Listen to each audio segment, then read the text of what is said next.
Hello there. Today I will share a tale that will restore your faith in human compassion and the profound impact one person's empathy can have. Enjoy the story. Emily Davis stared at her reflection in the grimy bathroom mirror of the rundown gas station where she worked. At just 20 years old, her soft brown eyes held a weariness beyond her years. Life had not been kind to the petite brunette. As she adjusted her faded blue uniform, Emily's mind drifted back to her childhood in St. Mary's orphanage. Those gray walls held few happy memories.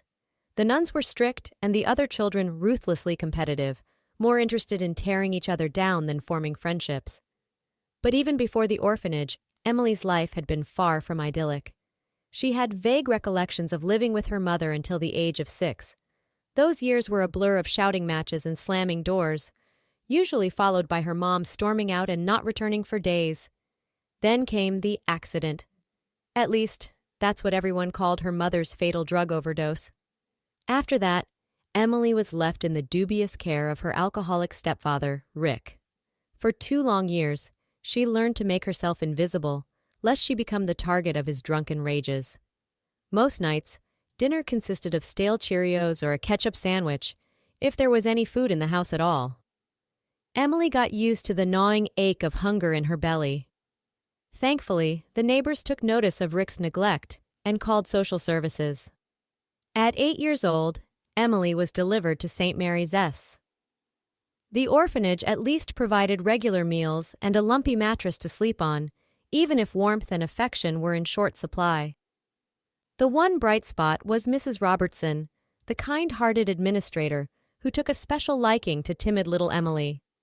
On Emily's birthday each year, Mrs. Robertson would sneak her an extra slice of cake and a small gift, treasures like a new hair ribbon or a colorful bookmark. Those gestures meant the world to a girl who had nothing and no one.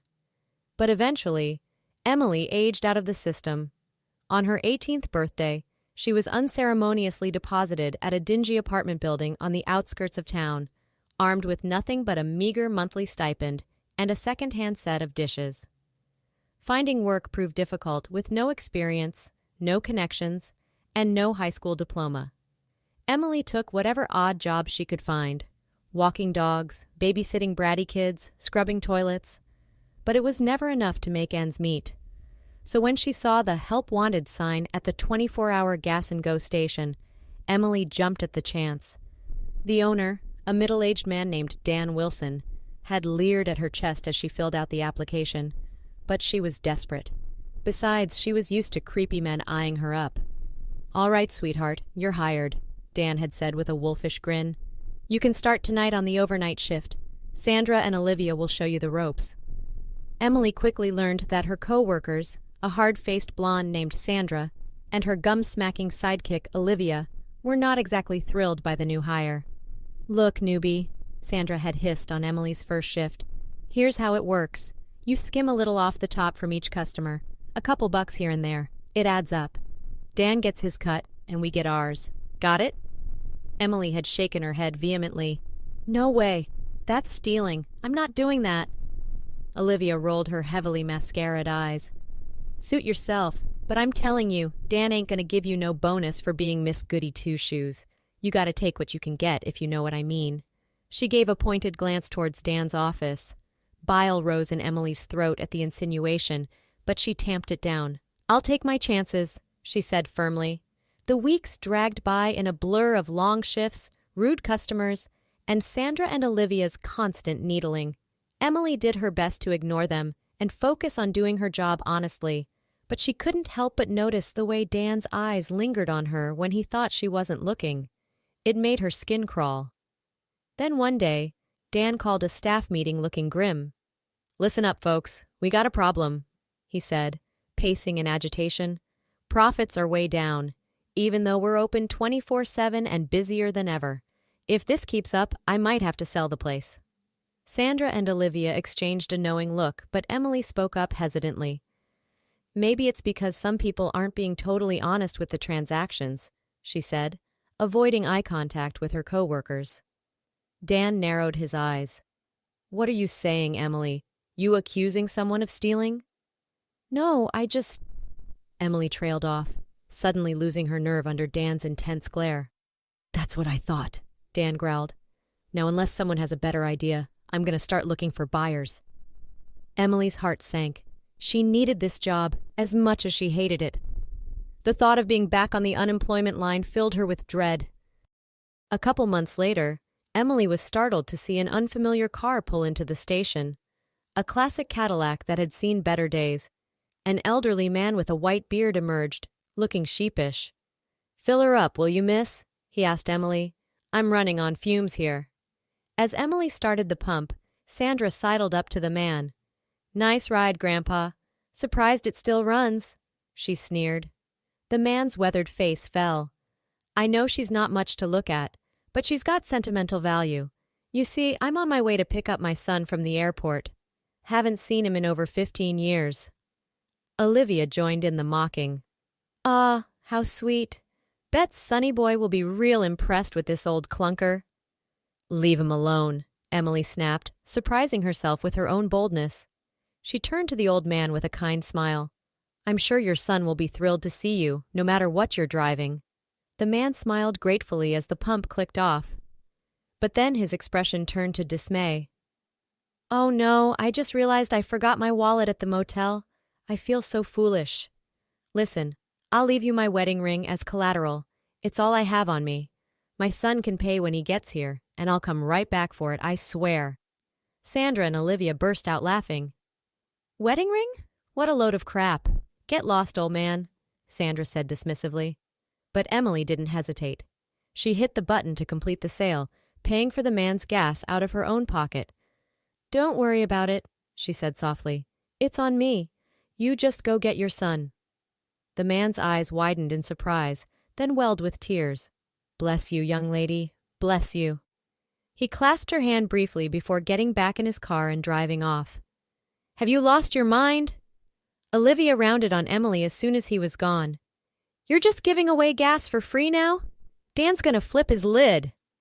Emily lifted her chin defiantly. "I don't care. It was the right thing to do. That man needed help." Right on cue, Dan came barreling out of the office.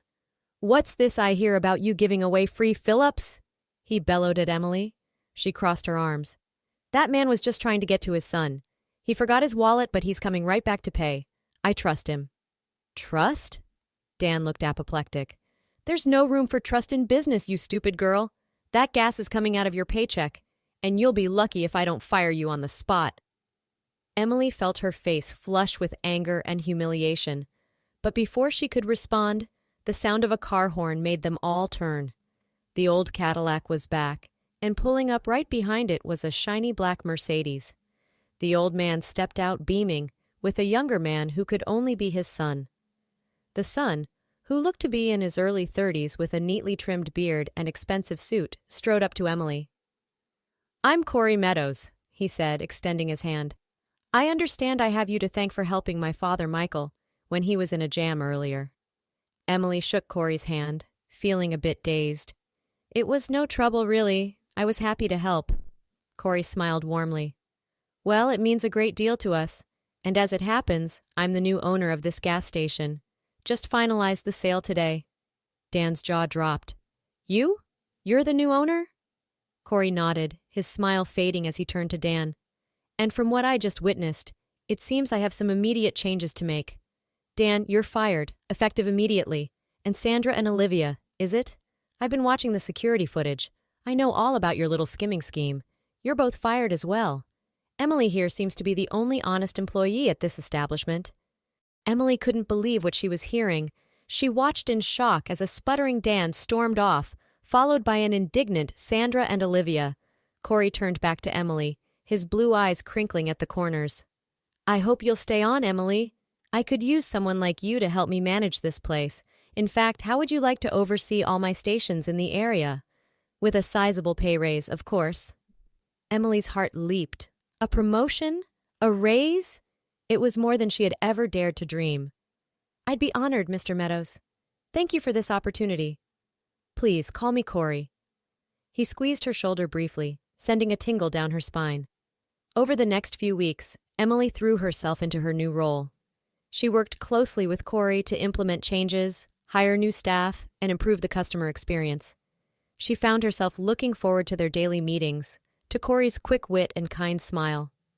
Old Michael would often pop by the station, ostensibly for fill-ups, but really to chat with Emily. "You know, my son is a good businessman, but he can be a bit dense when it comes to matters of the heart," he said one day, winking at her conspiratorially. "He'd be lucky to have a gal like you, mark my words." Emily blushed and laughed it off, but secretly she was falling for Corey. His intelligence, his drive, his compassion, he was unlike any man she'd ever known. Unbeknownst to Michael or the rest of the staff, Corey and Emily had begun discreetly dating. Stolen kisses in the stockroom, cozy dinners at out-of-the-way restaurants. Emily felt like she was living in a dream. Then one crisp autumn evening as they strolled hand-in-hand through the park, Corey suddenly dropped to one knee. "Emily Davis, you walked into my life and lit it up like a beacon," he said, his voice thick with emotion. "I can't imagine my future without you in it. Will you marry me?" Tears streamed down Emily's face as she whispered, "Yes, yes, 1,000 times yes." The next week, they gathered the staff to make the announcement. Michael whooped and engulfed them both in a bear hug. "I knew it! I knew you two were perfect for each other." As Emily gazed around at the joyful faces of her new work family, she marveled at the twists and turns that had brought her here. For so long, she had felt like a lost soul, drifting through life with no purpose or direction. But now, with Corey by her side and a bright future ahead, she finally felt like she had found her home. She knew there would still be challenges to face, scars from her past that might never fully heal. But for the first time, Emily dared to hope, to believe that happiness was within her reach. And as Corey pulled her in for a tender kiss, his eyes shining with love and promise, Emily knew that all the hardships she had endured had been worth it. They had led her here, to this perfect moment, to the start of her new life. A life filled with love, laughter, and endless possibilities.